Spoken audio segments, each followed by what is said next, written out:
Hello, Namaste. Welcome to Dave's Hammer Show. This is the flagship weekly television shows of Indigenous television. In this show, I try to bring the voices, struggles, lessons of the Indigenous peoples from around the world and try to connect with one another. For this, I sometimes conduct face-to-face interviews, sometimes I conduct online video conferences and discuss on various contemporary issues of Indigenous peoples. Today, I'm going to have online video conferences and discuss about the World Food Day, what is meant for Indigenous peoples. October 16, every year, the world observes as the World Food Day, initiated by Food and Agricultural Organization of United Nations. The World Food Day is one of the most observed international days in the UN calendar. On this very occasion, the Ainu indigenous peoples of Japan organized Indigenous Food Festival, which is popularly known as Indigenous Terra, Madre, Asia and Pan-Pacific. In this relation, I would like to talk with Remi, who is director of Japan for Slow Food International, who comes from Okinawa Indigenous Peoples of Japan. And with her, I'm going to discuss about the status of Indigenous Peoples of Japan, as well as the what is meant by World Food Day for Indigenous peoples. To start with, first of all, I would like to welcome to the show and to start our conversations with you, Remi. In my knowledge, that recently Japanese government has recognized only Ainu community as indigenous peoples of Japan, and many other ethnic groups like Okinawa, your own indigenous groups, others, they have been pressurizing government to recognize as indigenous peoples as well. Could you tell us a bit the indigenous peoples of Japan?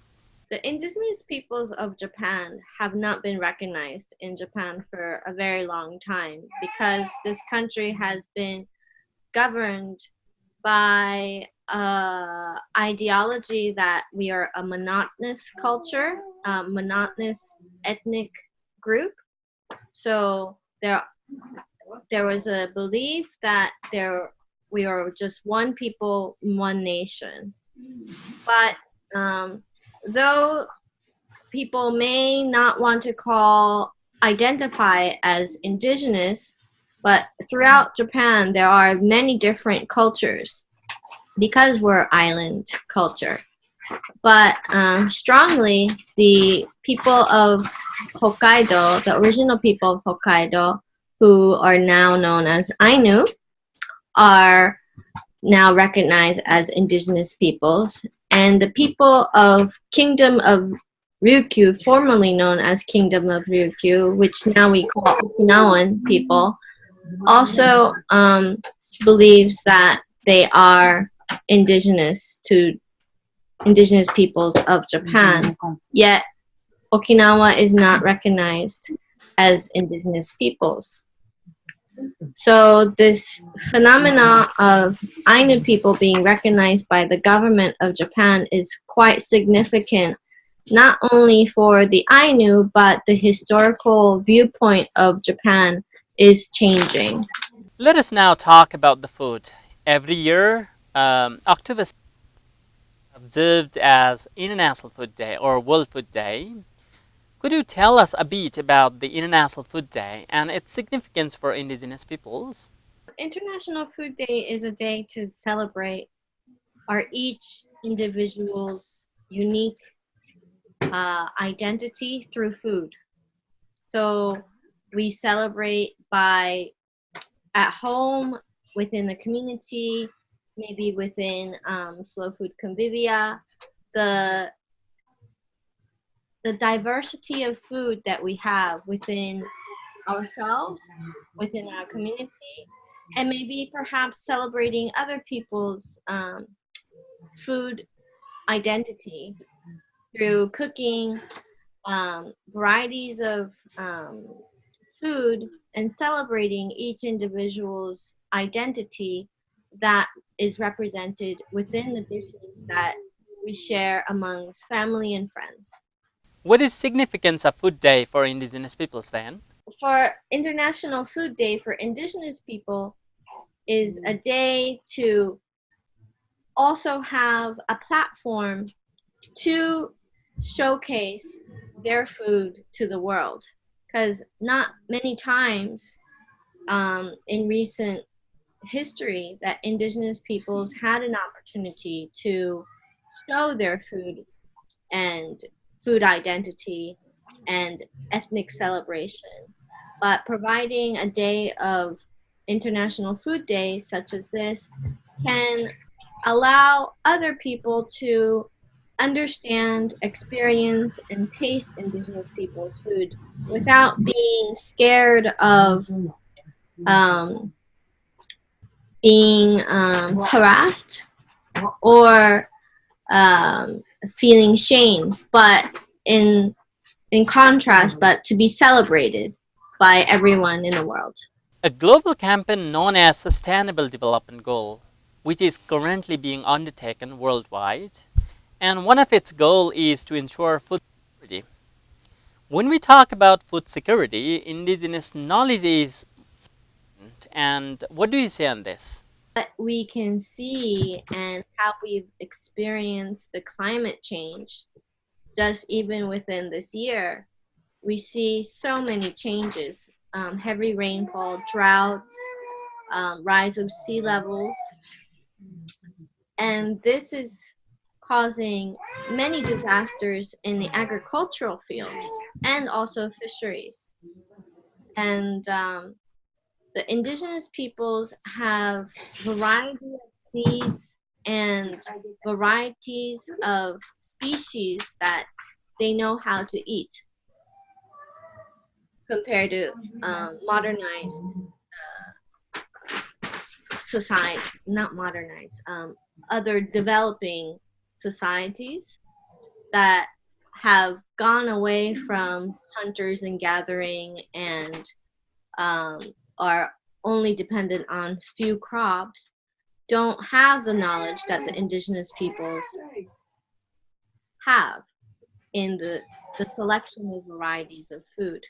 So what we understand in slow food is indigenous peoples' knowledge of how to eat varieties of food from the mountains and the oceans and the fields, as well as how to utilize the knowledge of fermentation and preserving the food can contribute to the rest of the world because we're facing a crisis in food security because we're only dependent on maybe 12 or more crops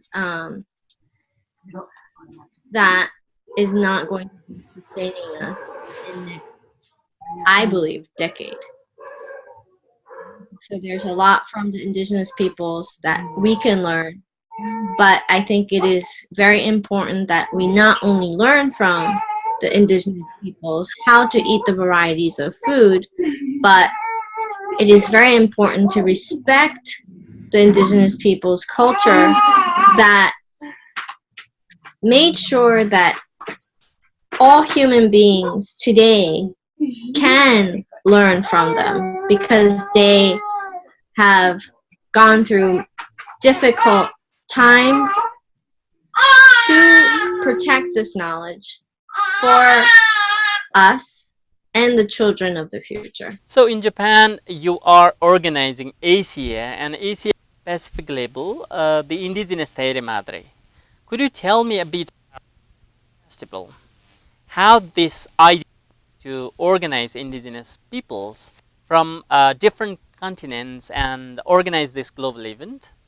Survive this climate change and food crisis.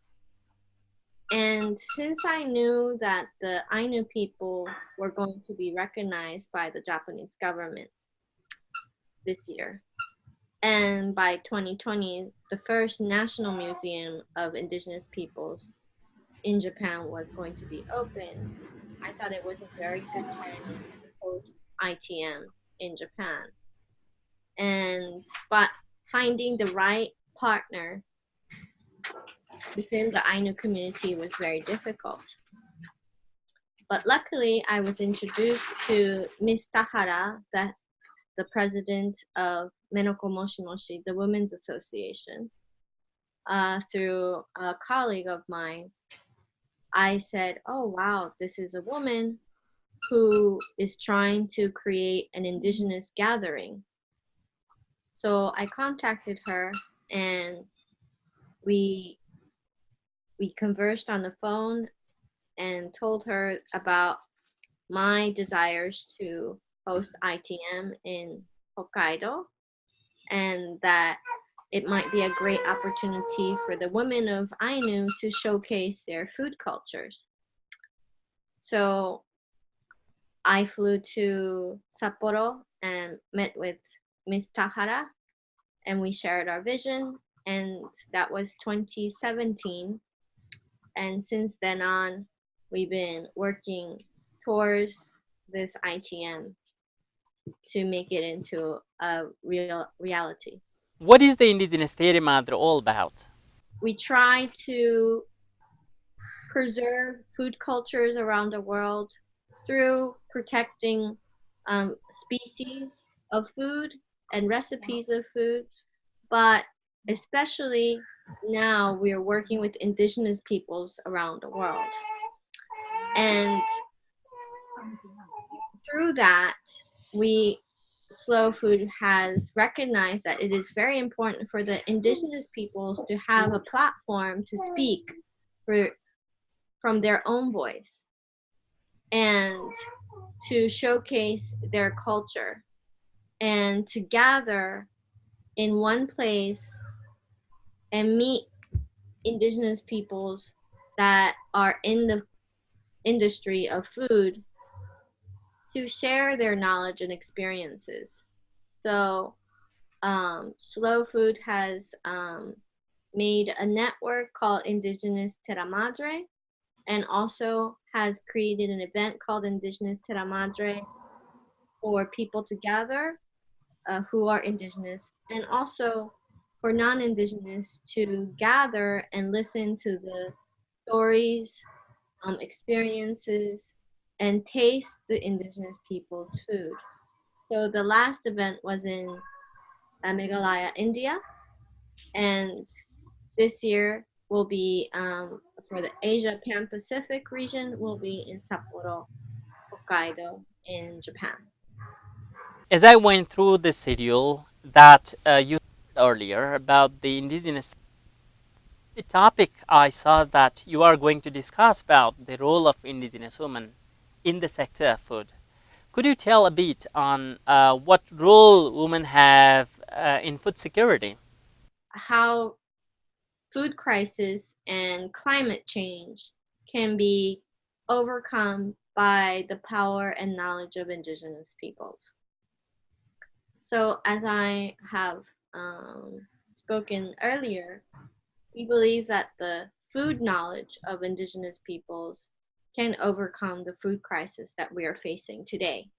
So, in Asia, much of our staple diet is rice, but because of floods and droughts, many regions are not able to harvest rice as much as we were able to in the past. But if we look back in history, in Japan, before the rice cultivation was introduced, about the staple diet of the people of the island of Japan was eating chestnuts and acorns. And those knowledge has been lost in history. But there are still indigenous peoples of North America that still eat acorns and chestnuts as their staple diet. And we believe that we can relearn how to eat the domestic fruits that are widely accessible in Japan that we can gather as a staple food when currently we're having a very hard time harvesting rice. So that's one thing. Indigenous Terra Madre in Hokkaido has a theme of acorns. Also, um, uh, the empowerment of indigenous peoples within the food is very important because the knowledge is becoming very scarce now. It's not being passed down. Yet, the world really needs this knowledge now because of the climate change and food crisis. So, at this event, we will be empowering young indigenous chefs to recognize what he or she is doing, the work that they're doing to represent their food, not only within their home and community, but serving the food to the outside world to make it more known and also encouraging more young people to embrace their food culture is very, very important, not just because for empowerment of indigenous knowledge, but because it will contribute to the survival of human civilization during the food crisis. Indigenous community is more or less a matriarchal society where woman is more powerful than man. You mean in Japan, woman's role is not well recognized or well acknowledged? Indigenous peoples are those who are facing many social obstacles, but also indigenous women have a double negative in that many indigenous cultures do not see women as an important role of society or economic value. Thus, what she does in a household is insignificant. And that's why the women of indigenous peoples don't realize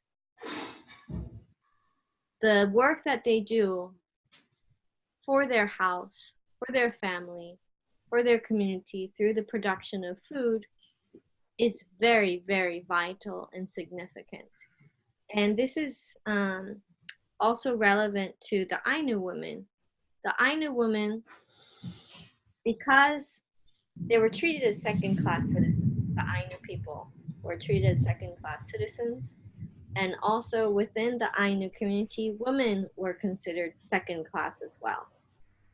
And in the Ainu culture, the woman, the person who cooked at home were women who finished their menses, which means that they were grandmothers.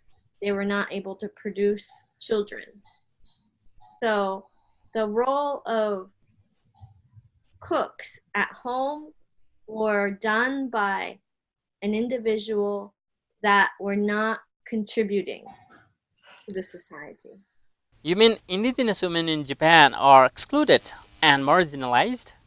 Ainu women to be proud of their food culture never existed.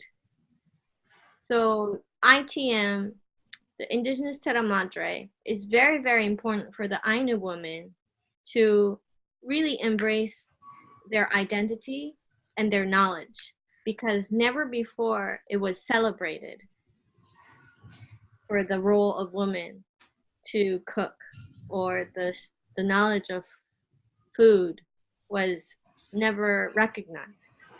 So in that way, unlike other indigenous communities where matriarchal societies are prevalent, for Ainu it was not. So this is one opportunity that the role of woman for Ainu is being showcased in a very different light, a positive light.